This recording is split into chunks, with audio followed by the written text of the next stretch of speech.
আলিপুর আবহাওয়া দপ্তরের পূর্বাভাস মতোই আজ বজ্রবিদ্যুৎ সহ ঝড় বৃষ্টি হয়েছে দক্ষিণবঙ্গের একাধিক জেলায়। বিশেষ করে গাঙ্গেয় বঙ্গের দুই মিদনাপুর এবং ঝাড়গ্রামের বিস্তীর্ণ অঞ্চলে বজ্রবিদ্যুৎ সহ বৃষ্টি হয়েছে। আবহাওয়া দপ্তর জানাচ্ছে, আগামীকালকেও বজ্রবিদ্যুৎ সহ বৃষ্টির সম্ভাবনা রয়েছে দুই মিদনাপুর, ঝাড়গ্রাম, দক্ষিণ চব্বিশ পরগনা জেলার বিস্তীর্ণ অঞ্চলে। বিশেষ করে বঙ্গোপসাগরে তৈরি হওয়া ঘূর্ণাবর্তের প্রভাবেই এই বৃষ্টির পরিস্থিতি। তবে আপনার আগামী 19 তারিখ নাগাদ বজ্রবিদ্যুৎ সহ ভারী থেকে অতি ভারী বৃষ্টির পরিস্থিতি তৈরি হবে দক্ষিণবঙ্গের প্রায় বেশিরভাগ জেলাতে। সেক্ষেত্রে আপনারা দেখতেই পাচ্ছেন 19 তারিখ কিন্তু বজ্রবিদ্যুৎ সহ বৃষ্টির পরিস্থিতি তৈরি হচ্ছে উড়িষ্যা সহ বিস্তীর্ণ অঞ্চলে। আর বুধবার 20 তারিখের ক্ষেত্রে কিন্তু ভারী বৃষ্টির সম্ভাবনা তৈরি হচ্ছে আপনার এদিকে কলকাতা, হাওড়া, হুগলি, দীঘা, কন্টাই, হলদিয়া, এছাড়া আপনার খড়গপুর অর্থাৎ পূর্ব পশ্চিম মিদনাপুর, দুই চব্বিশ পরগনা, ঝাড়গ্রাম সর্বত্রই কিন্তু বজ্রবিদ্যুৎ সহ বৃষ্টির সম্ভাবনা তৈরি হচ্ছে। আর এই যে বৃষ্টি হবে, আর সেই সঙ্গে কিন্তু একটা ঝড়ো হাওয়া অর্থাৎ 30 থেকে 40 কিলোমিটার বেগে যে একটা ঝড়ো হাওয়া বইবে তা ইতিমধ্যেই কিন্তু আলিপুর আবহাওয়া দপ্তর জানিয়ে দিয়েছে। তো নতুন করে এই যে ঘূর্ণাবর্তের প্রভাব তৈরি হচ্ছে বাংলায়, এই ঘূর্ণাবর্তের প্রভাবে কোথায় কতটা বৃষ্টির সম্ভাবনা রয়েছে, কোথায় কতটা আবহাওয়ার পরিবর্তন হতে পারে, এই নিয়ে কি আপডেট উঠে আসছে, সবটাই বিস্তারিতভাবে আলোচনা করব এই ভিডিওতে। তাই ভিডিওটি অবশ্যই শেষ পর্যন্ত দেখুন। আর এই মুহূর্তে আপনার অঞ্চলে আবহাওয়া কেমন তাও বিস্তারিতভাবে কমেন্ট করে জানান। সেক্ষেত্রে সবার প্রথমে যদি আমরা স্যাটেলাইট চিত্রের মাধ্যমে দেখার চেষ্টা করি যে ঠিক এই মুহূর্তে বাংলার আবহাওয়ার পরিস্থিতি কী রয়েছে, কোথায় কতটা পরিবর্তন, তো সেক্ষেত্রে স্যাটেলাইট চিত্র যেটা বলছে আপনার এদিকে কলকাতা, হাওড়া, হুগলি, দীঘা, কন্টাই, হলদিয়া এগুলোতে কিন্তু এই মুহূর্তে গভীরভাবে মেঘলা রয়েছে আকাশ। আর সেই সঙ্গে কিন্তু বজ্রবিদ্যুৎ সহ বৃষ্টির সম্ভাবনাও রয়েছে। বিশেষ করে যেটা বৃষ্টি হচ্ছে আপনার এদিকে উড়িষ্যার উপকূলবর্তী এলাকা, আপনার এছাড়া বাংলার উপকূলবর্তী পূর্ব ও পশ্চিম মিদনাপুর, ঝাড়গ্রাম, দক্ষিণ চব্বিশ পরগনার বিস্তীর্ণ অঞ্চলে। আর এদিকে আপনার পুরুলিয়া, বাঁকুড়া, এদিকে দুর্গাপুর, বর্ধমান, মুর্শিদাবাদ, নদিয়া এগুলোতে মোটামুটি আকাশ পরিষ্কার। উত্তরবঙ্গের ক্ষেত্রেও আকাশ পরিষ্কার থাকছে, বাংলাদেশ এবং আপনার ত্রিপুরার ক্ষেত্রেও মোটামুটি আকাশ পরিষ্কার থাকছে। সেভাবে আপাতত বড় কোনো পরিবর্তন নেই। তবে আপনার বাংলাদেশের খুলনা, বরিশালের কিছু কিছু অংশে কিন্তু মেঘলা আকাশ হতে পারে। এবার যদি আমরা একটু আলিপুর আবহাওয়া দপ্তরের অফিসিয়াল আপডেটের দিকে লক্ষ্য করি যে অফিসিয়ালি কী আপডেট দিচ্ছে আলিপুর আবহাওয়া দপ্তর, তারপরেই আমরা মেঘলা আকাশ, বৃষ্টি এবং তাপমাত্রার দিকে লক্ষ্য করব। সেক্ষেত্রে আলিপুর আবহাওয়া দপ্তরের অফিসিয়াল আপডেট যেটা বলছে, তো আগামীকাল 15 তারিখের ক্ষেত্রে কিন্তু যেটা বৃষ্টি হচ্ছে আপনার পূর্ব পশ্চিম মিদনাপুর আর আপনার রয়েছে দক্ষিণ চব্বিশ পরগনা, ঝাড়গ্রামের বিস্তীর্ণ অঞ্চল। আজকে যেটা বৃষ্টি হয়েছিল আপনার হাওড়া, হুগলি, ঝাড়গ্রাম, বীরভূম, মুর্শিদাবাদ, এছাড়া কলকাতা আর দুই চব্বিশ পরগনা, দুই মিদনাপুর।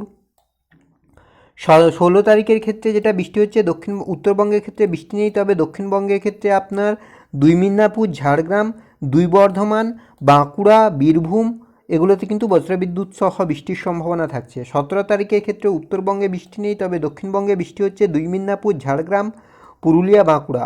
18 তারিখের ক্ষেত্রেও কিন্তু বৃষ্টি হচ্ছে আপনার দুই মিদনাপুর, ঝাড়গ্রাম, পুরুলিয়া, বাঁকুড়া, উত্তর চব্বিশ পরগনা, দক্ষিণ চব্বিশ পরগনা জেলার বিস্তীর্ণ অঞ্চলে। ওয়ার্নিংয়ের দিকে যদি আমরা লক্ষ্য করি সেক্ষেত্রে কিন্তু বেশ ভালো ওয়ার্নিং থাকছে আর কমলা সতর্কতা থাকছে। তো আগামীকালকের ক্ষেত্রে কোনো ওয়ার্নিং নেই, তবে তারপরে 16 তারিখের ক্ষেত্রে কিন্তু একটা কমলা সতর্কতা থাকছে। বিশেষ করে ঘন্টায় 40 থেকে 50 কিলোমিটার বেগে ঝড়ো হাওয়া বইবে আপনার বাঁকুড়া আর আপনার রয়েছে দুই বর্ধমান আর বীরভূম, এছাড়া আপনার দুই মিদনাপুর। আর 40 থেকে 50 কিলোমিটার বেগে ঝড়ো হাওয়া, সেই সঙ্গে কিন্তু বৃষ্টির কারণে কমলা সতর্কতা থাকছে। বাকি আপনার 17 তারিখের ক্ষেত্রে থান্ডারস্টর্ম অ্যাক্টিভিটির কারণে কিন্তু বৃষ্টির সম্ভাবনা থাকছে। এবার যদি আমরা উইন্ডির আপডেটের দিকে লক্ষ্য করি যে উইন্ডি কী বলছে, সেক্ষেত্রে যদি আমরা মেঘলা আকাশের দিকে লক্ষ্য করি যে কোথায় কতটা মেঘলা হচ্ছে, কী পরিস্থিতি তৈরি হচ্ছে, তো আজকের ক্ষেত্রে কিন্তু গভীরভাবে মেঘলা থাকছে গাঙ্গেয় বঙ্গের জেলাগুলির আকাশ। রাতের দিকেও কিন্তু একইভাবে মেঘলা থাকবে। আগামীকাল শুক্রবার 15 তারিখের ক্ষেত্রে সকাল থেকেই কিন্তু মেঘলা থাকছে আকাশ। 7টার দিকে দেখতেই পাচ্ছেন এদিকে কলকাতা, হাওড়া, হুগলি, দীঘা, কন্টাই, হলদিয়া, খড়গপুর সর্বত্রই কিন্তু মেঘলা আকাশ থাকছে।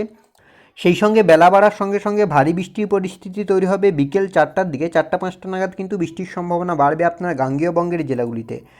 16 তারিখ আপনার শনিবার, সেক্ষেত্রেও কিন্তু একইভাবে বৃষ্টি, সকাল থেকেই মেঘলা আকাশ, বেলা গড়ার সঙ্গে সঙ্গে হালকা পরিষ্কার হবে আকাশ, তবে আপনার বিকেলের দিকে কিন্তু আবারও ঝড় বৃষ্টির পরিস্থিতি। তো সেক্ষেত্রে দেখতে পাচ্ছেন এদিকে কলকাতা, চন্দননগর, আরামবাগ, কোলাঘাট, খড়গপুর সর্বত্রই কিন্তু মেঘলা আকাশ থাকবে আর সেই সঙ্গে ঝড় বৃষ্টি। রবিবারের ক্ষেত্রেও একই পরিস্থিতি, 18 তারিখ আপনার হচ্ছে সোমবার, সেক্ষেত্রেও কিন্তু একই পরিস্থিতি। 19-20 তারিখের দিকে কিন্তু এই যে ঝড় বৃষ্টি এটা কিন্তু আরও বাড়বে, একেবারে দক্ষিণবঙ্গের সর্বত্রই কালো মেঘে ঢাকা থাকবে। বৃহস্পতিবারের ক্ষেত্রেও কিন্তু একই পরিস্থিতি, শুক্রবার এবং শনিবার। অর্থাৎ মেঘলা আকাশের ক্ষেত্রে কিন্তু আপনার আগামী 21 তারিখ পর্যন্ত কিন্তু আকাশ গভীরভাবে মেঘলা থাকবে। আর বৃষ্টির ক্ষেত্রে আপনার যেটা হচ্ছে 19-20 তারিখ কিন্তু দক্ষিণবঙ্গের সব কয়টি জেলাতেই বৃষ্টি হচ্ছে। আগামীকালকের দিকে যদি আমরা লক্ষ্য করি, সেক্ষেত্রে আগামীকাল বিকেলের দিকে 3টে-4টা নাগাদ কিন্তু বজ্রবিদ্যুৎ সহ বৃষ্টির সম্ভাবনা তৈরি হচ্ছে 4টার দিকে। এদিকে আপনার পূর্ব পশ্চিম মিদনাপুর, ঝাড়গ্রাম, আর এদিকে রয়েছে আপনার দক্ষিণ 24 পরগনা, কলকাতা, হাওড়া, হুগলির কিছু কিছু অংশে, বিশেষ করে আপনার 2 মিদনাপুর এবং দক্ষিণ 24 পরগনায়। শনিবারের ক্ষেত্রেও কিন্তু বিকেলের দিকে ঝড় বৃষ্টির সম্ভাবনা থাকছে। সেক্ষেত্রে বেশ ভালো, মানে বেশ কয়েকটি জেলাতে বৃষ্টি। এদিকে আপনার খড়গপুর আর কোলাঘাট, এদিকে আপনার রয়েছে কলকাতা, চন্দননগর, আরামবাগ, বর্ধমান, এদিকে আপনার রয়েছে কাটোয়া, পুরুলিয়া, বাঁকুড়া, দুর্গাপুর, সুরি, অর্থাৎ দক্ষিণবঙ্গের বেশিরভাগ জেলাতেই কিন্তু আপনার 16 তারিখে একটা বৃষ্টির সম্ভাবনা তৈরি হচ্ছে। তবে উত্তরবঙ্গের ক্ষেত্রে কিন্তু ড্রাই ওয়েদার থাকবে, বাংলাদেশ এবং ত্রিপুরার ক্ষেত্রেও ড্রাই ওয়েদার থাকবে। খুলনার কিছু কিছু অংশ এবং রাজশাহীর কিছু কিছু অংশে কিন্তু বৃষ্টির সম্ভাবনা তৈরি হচ্ছে। 17 তারিখের ক্ষেত্রেও কিন্তু বিকেলের দিকে বজ্রবিদ্যুৎ সহ বৃষ্টি। 18 তারিখের ক্ষেত্রে কিছুটা আপনার বৃষ্টি কমবে, তবে 19-20 তারিখের দিকে কিন্তু আবারও একবার ভারী বৃষ্টির পরিস্থিতি তৈরি হবে দক্ষিণবঙ্গের জেলাগুলিতে। 21 তারিখ বৃহস্পতিবার, সেক্ষেত্রেও কিন্তু একইভাবে বৃষ্টি। শুক্রবার আপনার 22 তারিখ এবং 23 তারিখের ক্ষেত্রে আপনার বৃষ্টিটা কমবে। অর্থাৎ বৃষ্টির ক্ষেত্রে যেটা লক্ষ্য করা যাচ্ছে, আপনার 21 তারিখ পর্যন্ত কিন্তু ঝড় বৃষ্টির পরিস্থিতি বজায় থাকবে, বিশেষ করে গাঙ্গেয় বঙ্গের জেলাগুলিতে। আর আপনার 19 এবং 20 তারিখ ভারী বৃষ্টির সম্ভাবনা তৈরি হবে দক্ষিণবঙ্গে।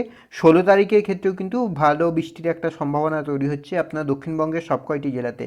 তাপমাত্রার দিকে যদি আমরা লক্ষ্য করি, সেক্ষেত্রে কিন্তু তাপমাত্রা বড় কোনো পরিবর্তন নেই।